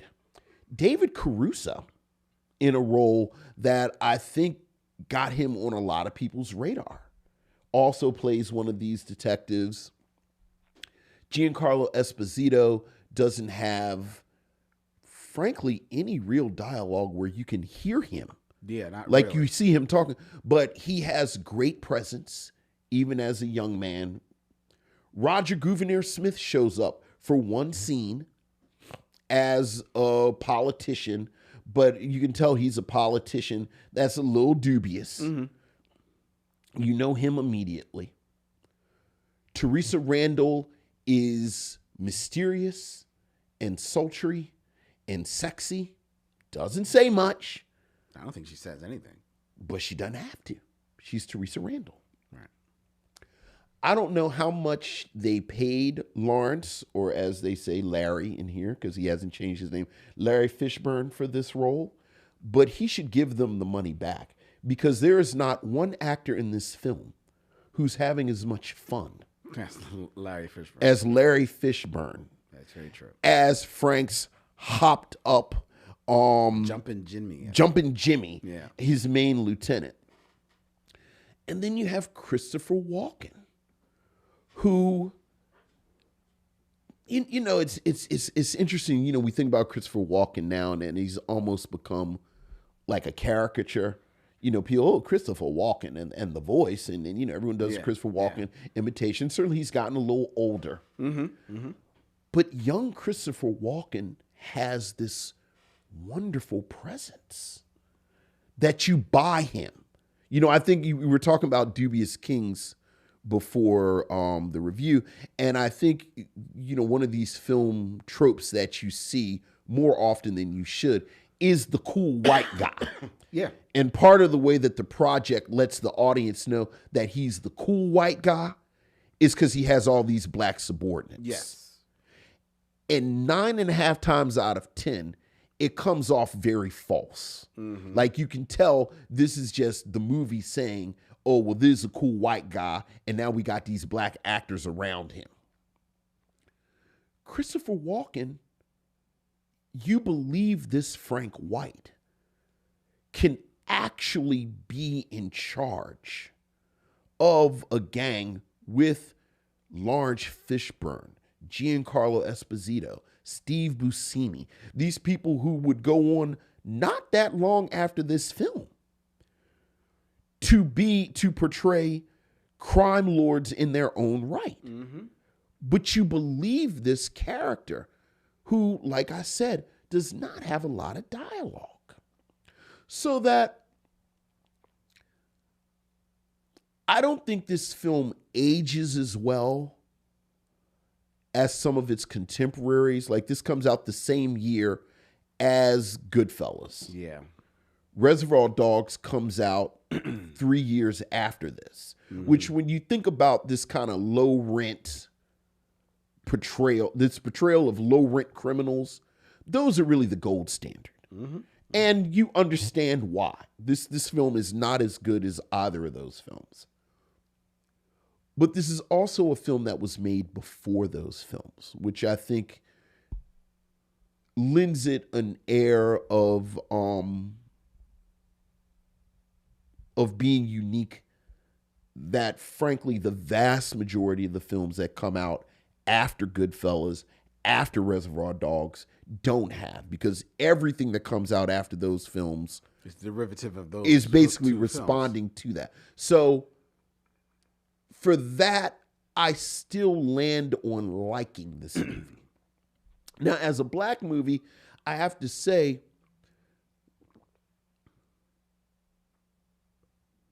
as politely as I can, I wonder how recently someone watched this film, Those people who are calling for who it. argue for this being a black film. Because while certainly the black performances are good in this film, And the black actors outnumber the white. and the black actors outnumber the white actors, this is Christopher Walken's film. Yeah. From the beginning through the middle and in the end. Yeah. So that And his quote unquote antagonist. is white. white. Who, I have to say, of all those actors that I just pointed out, Victor Argo I thought was really good in here too. And I had forgotten how good he was, because I think, and now I'll defend people who call this a black film, I think you leave the film and you think about those kind of firecrackery performances. And Victor Argo's is more of a slow burn. It's definitely, yeah. More of a slow burn, but I think it is one that today kind of stayed with me more than so enjoyed this film. Always enjoyed this film. Have to say, I didn't enjoy it as much as I have enjoyed it over the years. But no, this isn't a black film. Definitely saw this movie in a theater. And I remember, just like everyone else, like, oh, what am I watching? Right? It blew my mind. And loved it. Loving what I'm seeing on the screen.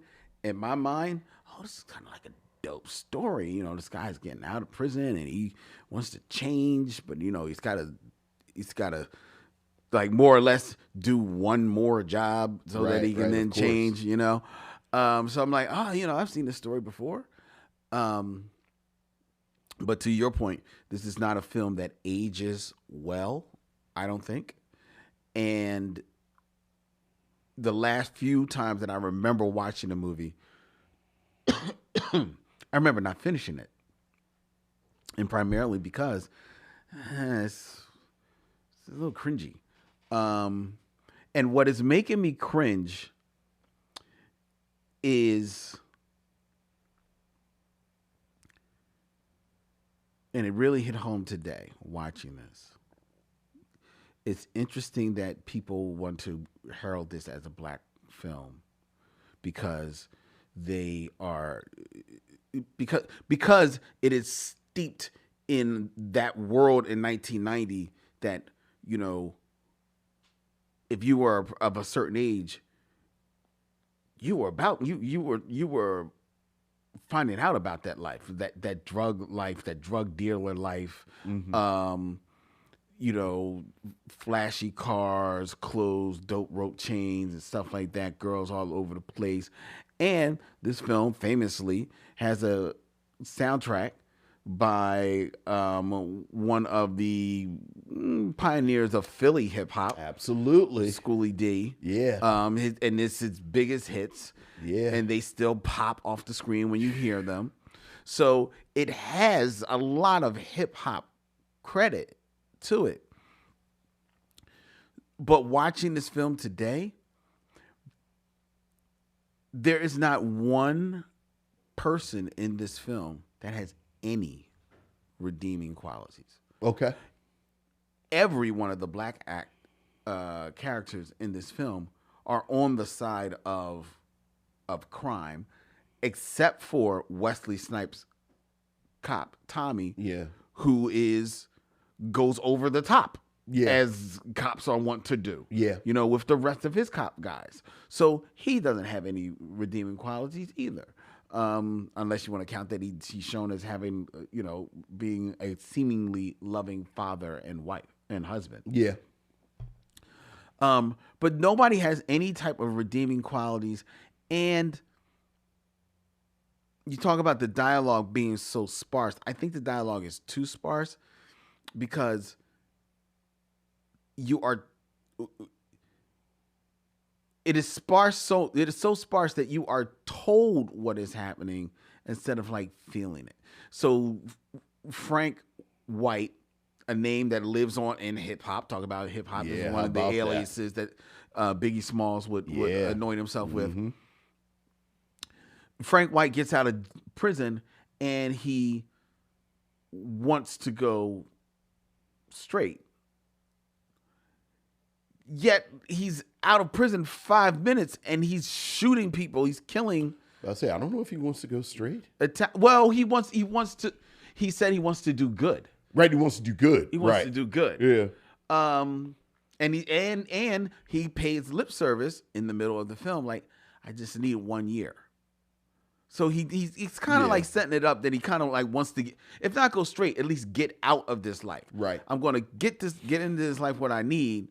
Give me 1 good year, and then so that I can then do good. Right. But meanwhile, he's orchestrating murders, hits. Got his finger in the drug trade, in the skin trade, like all over. Hey man, I don't know if you've ever made an omelet, but Yeah, I hear you. I know. But with all, like, we're told that. Yeah. More than shown it. Right? Absolutely. And we're told that he wants to, do better and give to this hospital. Yet he doesn't. At no time do you see him have any type of conflict with what he says he wants to do versus who he quite obviously is, right? And without that conflict, I myself found myself not caring about what he's doing at all. I'm sitting around here looking at Giancarlo Esposito, who we're introduced in the movie as one of his hitmen. And then for the rest of the movie, he's walking around like he's an accountant. Right. With like a suit. Right. He's actually keeping the books. In one scene, in the middle of an orgy. Right. Wow, he's got a great work ethic. But then at the end, he's back to being one of the hitmen. So I'm like, which way is it going? And the film doesn't care because we're never given his name, even though I think he has maybe 1 or 2 lines. Sure. The only person who has a gang that has any lines, Lawrence Fishburne or Larry Fishburne, like you said, having the oodles of fun, playing a psychotic nut. Yes, he is. Nut job. Okay, Yeah. so he can play a psychotic nut job. Good on you. And then he's got a couple of other nut jobs that are running around with him, like laughing at his stupid jokes. But none of these characters, you talked about David Caruso and Wesley Snipes, they're partners as detectives who by any means necessary want to bring down Frank White, so much so that they actually pull a hit on Frank White on his boards, which starts up the big, end scene, one long end scene. They don't have any redeeming qualities. Nobody has any redeeming qualities, so therefore I don't care about anyone in this freaking movie.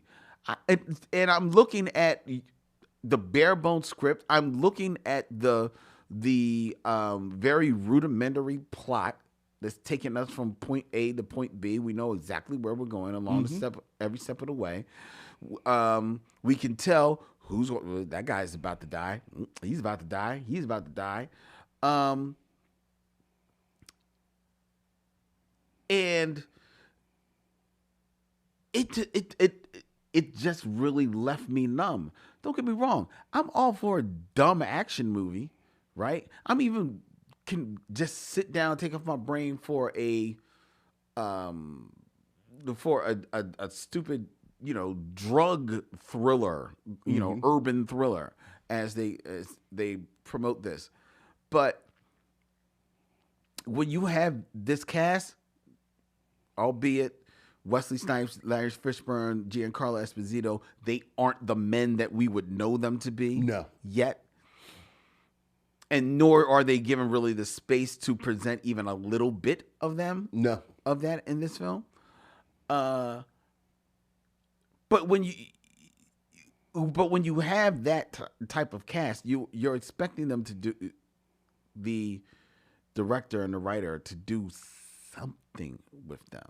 Okay, and if you're not going to do anything with the ephemera that's around Frank White, then let's really explore Frank White. Mm-hmm. And in trying to make him so cool and detached from some things, you never invite us into any of his interiority, like anything that's going on inside of him.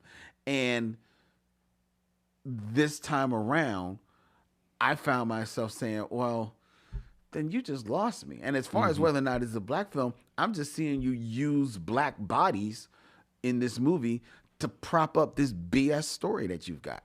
So no, I don't think it's a black film. I don't necessarily think it's a good film. I recognize this cult status, and God bless this cult status, but I think this is another film, to me, like Superfly, that has this cult status on his reputation and not actually what it's up on the screen. Interesting. Because you do wonder. We'll have a couple of questions.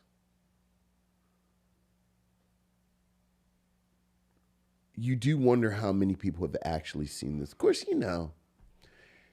Lynn, you go down that road. The older I get, the more I have that question about so many of these films. Well, that's true, which is why you have to keep them in the context of the time. No. I'm talking about reputation versus what's actually on the screen. Okay. And I do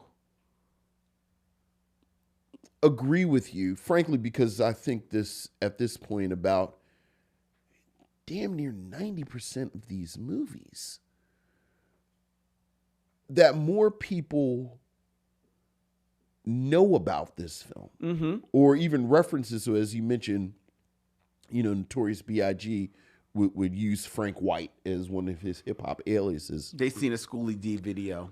Than have ever actually seen this film.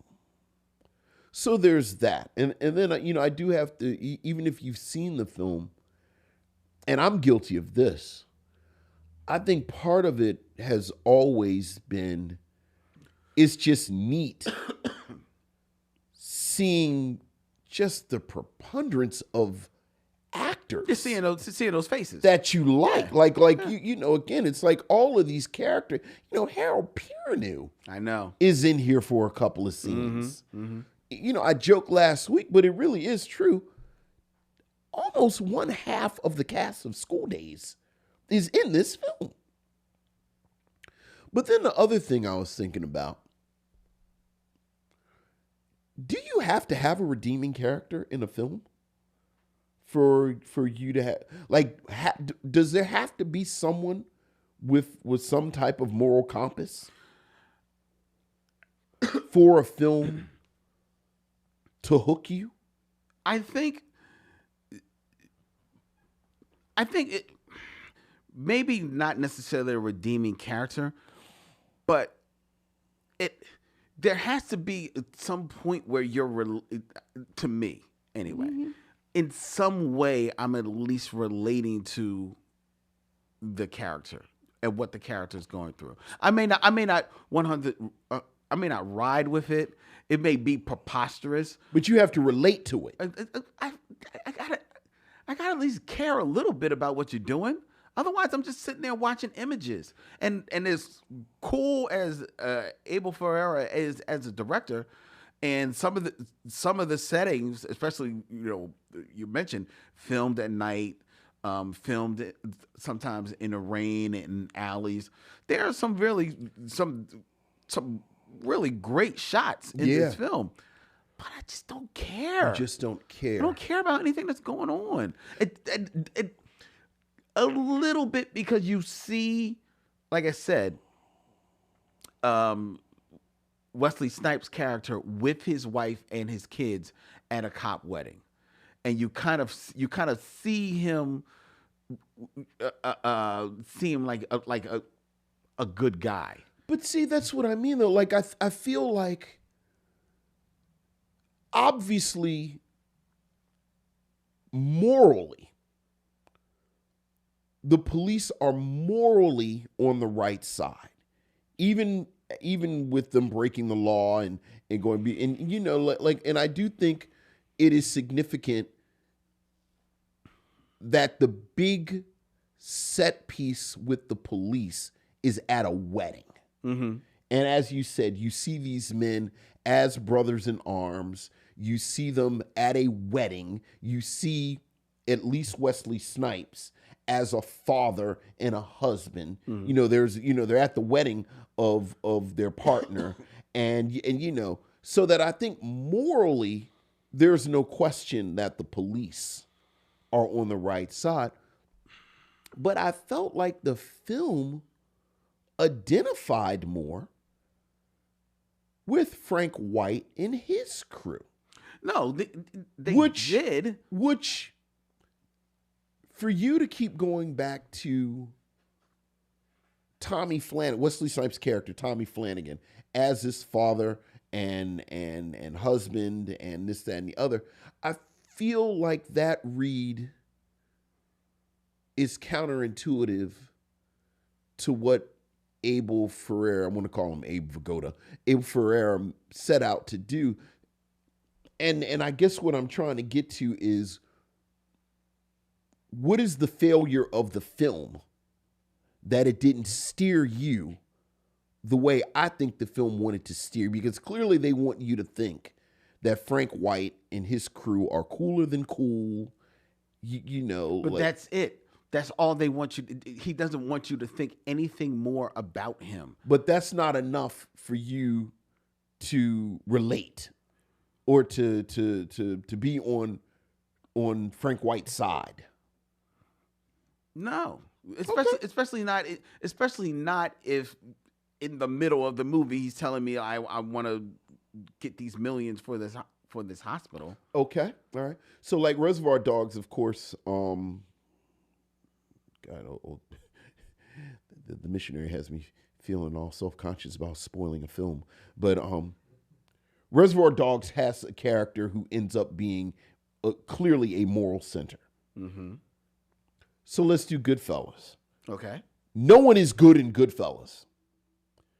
Do you relate to any of them at all? Relate to them? Maybe not necessarily relate, but I'm on the ride with Henry. Right. In Goodfellas. Right. He's our point of view character. He's our point of view. Yeah. And because I'm on this ride with Henry, and he is showing us both sides of his coin, I'm curious as to which way he's going, which way and where he's going to land. Mm-hmm. Right? There is a mystery. I want to know, where's this going. With Frank, I don't care because I'm not shown anything. And you don't know Frank. Because there is this detachment, like you said. It's total detachment. So Yeah. He's too cool to let us in, so I don't even care that you want to do for the... Okay, you say you want to get this money for the hospital. Why? This came to you while you were in prison. Why? We're never told. We're never even given any type of reason. No, you're right. If we even only see him as in one scene in Goodfellas, for all the stuff that Henry does, Henry still has a relationship with his brother who is crippled. Yes. Right? That little bit still like humanizes him a little bit. Right. There's nothing humanizing about Frank White at all. It's all sheen. It's all sheen. Because even when he's saying it's about a hospital, you figure there's an angle here as well. Right. Because you're never given the other side of his coin. Right. So I don't care. Right. And you're not showing the other side of anybody else's coin, except, curiously, the only person is Wesley Snipes' character. Right. And I say other side because you're given the idea that he seems to be this, like, good family guy, yet he is one of the cops that goes way over the top. Right. Gladly so. Right. He is one of the cops that takes Frank right off the street and throws him in the cop car, basically for no reason. Yeah. And when he's a free man. Yeah. And the first one to lay hands on him. So you're seeing both sides of his coin a little bit, not much, because he's not supposed to be our vocal point. He's not the star of the film, but enough. And it's interesting that you see both sides of him, and Wesley Snipes then goes on the next year to do New Jack City. Yeah. Well, again, let's be clear. If I recommend this film, it really is as a historical document. Because so many of these actors, you can, like they're on the launch pad. Yeah, but again, you're saying historical document. That's like saying Jackie Chan recommending Enter the Dragon because Jackie Chan blink is in one scene of the movie. No, it's not the same. I mean, they're in this more than Jackie Chan. Okay, but they're not. But they're not really doing anything. If of any of them performance that you maybe are pulling something from just for the hilarity of it. The joke of it is Lawrence Fishburne as Jumpin' Jim, because Wesley Snipes is basically playing just a straight cop. Giancarlo Esposito is just the guy carrying the bag. Yeah, you really I actually think Wesley Snipes' performance is more than just a cop. Okay, fair. As you said, I think you absolutely see. Well, he's on a launch. Fair enough. Yeah. But I think there are other films that show him, that do him even in around this time. I don't know if there are. What are they?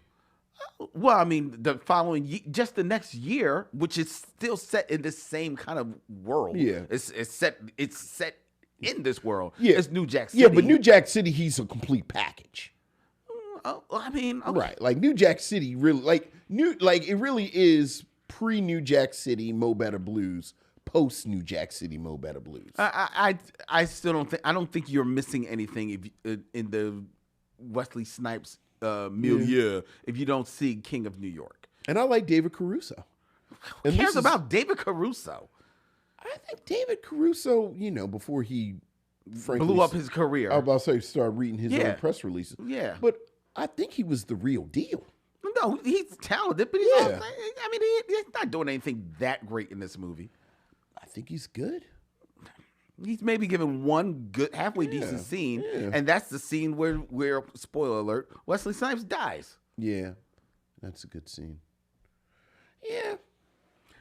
Is it a black film? Oh, it's definitely not a black film. Okay, so we're landing on that. Yeah, it's definitely not a black film. Again, I think, I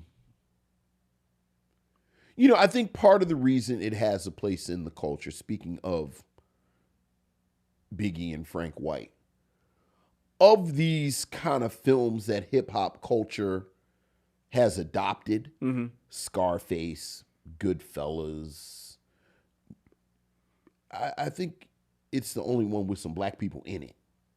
Yeah. So, yeah. I think that kind of spoke, I think that resonated. And again, of the cool white guy with black subordinates, this is probably the best one I've seen. Like I said, I believe this character with these people around him. And I very rarely believe this character. Yeah. So, for that, I understand why it resonated enough that, again, you and I have had this conversation a lot with people about King of New York. about King of New York being a black film. Would you recommend it?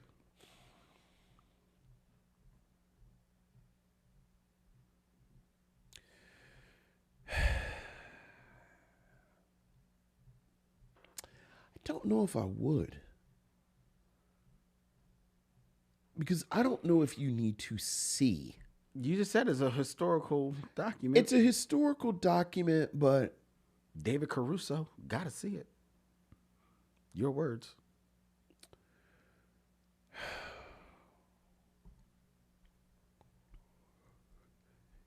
you know, to use some of your language,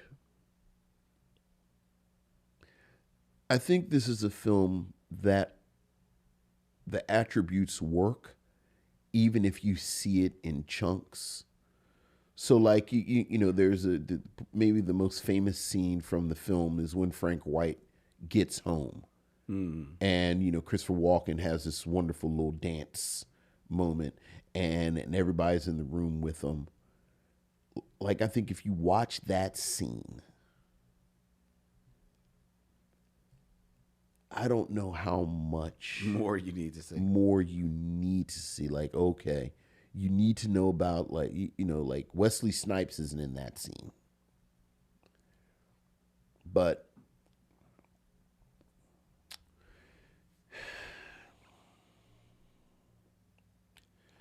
and then it's so stylized and cool, but you know, frankly, Michael Mann is doing a similar thing. Like is this is 1990, so Miami Vice is off by now. But Michael Mann was doing a similar sort of thing cinematically, Yep. and he does it better. Oh, yeah. So even if I wanted to argue it from that perspective, like just the cool scenes and everything, it's like, yeah, but man, what's my Michael Mann movie? What, Collateral? No, early Michael Mann, 80s, like before Heat. What was my Michael Mann movie? It's on the tip of my tongue. It's the Michael Mann movie that kind of, frankly, it kind of spills over into Miami Vice. What is the Michael Mann movie? Oh, I'm looking it up. Give me a moment. You can look in the chat and It's see if anybody like Andy Garcia in it. mentions it. What is the Michael Mann movie that I'm thinking of that is so good from this moment? Well, I know you're not thinking about Thief. I mean, before What's before Heat? Thief, The Keep, Manhunter, Manhunter. Land of the I'm pretty sure it's Manhunter. Last of the Manhunter. Oh yeah. I'm pretty sure it's Manhunter. With William Peterson. Yeah. Pretty sure it's Manhunter. Yeah. Yeah, That's the movie isn't that the movie that introduces Pretty sure it's Manhunter. Hannibal Lecter? Yeah. with Brian Cox. So, you know. Okay. I think I'm going to say no. I wouldn't. Would not recommend King of New York. Yeah. Yeah, I wouldn't recommend King of New York either. We're going to hear it about this. Well, we'll hear it. I don't care. Welcome to my world. Yeah. They look, people. You're gonna continue seeing this as a cult status if you love this film, if this resonates for you. You own the DVD. I watch this every year. God bless. Keep on. I don't know who's going to say that, though. Who's going to say it and mean it? I was about to say, because I do wonder, when is the last time that someone watched? And again, look, I think part of the problem with The King of New York is that other films came out that did this kind of thing better. They did it better. Yeah. I mean, New Jack City is around the corner. Right. And I even remember Barry's Schoolie D soundtrack being more present in the film than it actually is. Yeah. So, I love Christopher Walken. Yeah. There are other Christopher Walken films to watch. A cool slick, sly, dancing Christopher Walken. You're right, though. Like, I keep talking about Goodfellas and Reservoir Dogs, but the problem with this is New Jack City came out Right on his heels, and does everything better. Soundtrack, more gripping characters. You know, it's playing both sides of the fence. What years? New Jack City? 1991. That's the real problem with the King of New York, is that New Jack City came out. And that's why King of New York has cult status. Yeah, you called that. I'm so busy focusing on Reservoir Dogs. Yeah. But, and kind of, again, like low rent criminals. Mm-hmm. But yeah. So no, I can't recommend. I agree that it's not a black movie. I can't recommend King of New York. Okay. I can't. And I got to be honest, going into this, I didn't think I would. I knew I was going to land on it wasn't a black movie. I wasn't sure I would land on whether or not. I thought it was going to be a no-brainer. As far as a recommendation, like I really did. Like, I mean, obviously you got to watch King of New York, but I was like halfway through. I was like, man, don't. Yeah, all right. You don't have to watch King of New York. Yeah. All right, ladies and gentlemen, that is our review. Before we tell you what dubious black film we're going to be reviewing next week, I invite you to follow the Micheaux Mission on the social media of your choice, whether it be Instagram, X, and or Facebook in our Facebook group at Micheaux Mission. Follow us, subscribe, let us know what's on your mind, especially in the Facebook group where people have a lot of fun talking, and on Instagram where people are having a good time looking at me and Erica Alexander on the prom. Vince was having a ball with that earlier today. If you'd like to see Lynn's molars. Hey. If you were hugging Erica Alexander, you look like Pac-Man too, brother. So, look, I don't want to hear from you. But we want to hear from you, ladies and gentlemen. Let us know what's on your mind. You can email us at micheauxmission@gmail.com. That's MICHEAUXMISSION@gmail.com. The Micheaux Mission is also a proud member of The Podglomerate, thepodglomerate.com. They make podcasts work, such as ours, which stream live every Tuesday night at 7 p.m. from Young Junk, Philadelphia's premier video podcast palace right here in Manayunk. And they have beautiful studios all over this building. I think they damn near own the floor here in Manayunk.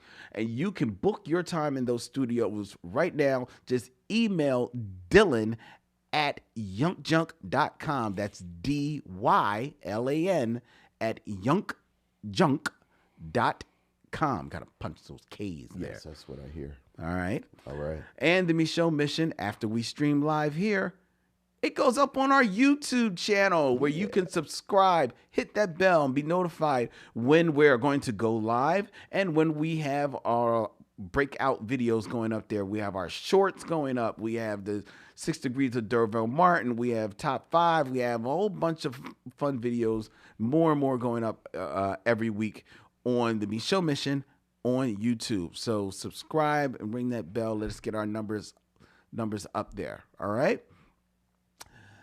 Next week, we are asking a question: is this a black film? And I don't know about this one. From 1995, John Travolta. Yes, the star of every man's favorite black film, and Harry Belafonte. Speaking of, they are saddled with White Man's Burden. Have you ever seen this? I saw it when it came out. I haven't seen it since. I've never seen this. You've never seen? You've known of it? Oh, I know about it. I saw it when it came out. I saw it in the movie theaters when it came out.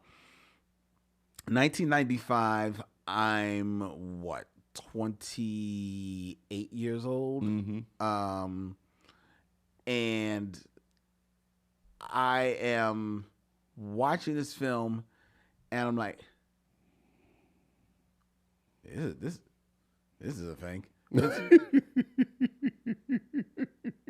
I don't know how I feel about that. And I'm looking around the theater, and everybody's got the same look on their face. Like, what? What did we just watch? See, when you were in the theater, I was walking past the poster outside, and I said, "Oh yeah, I'm not doing that."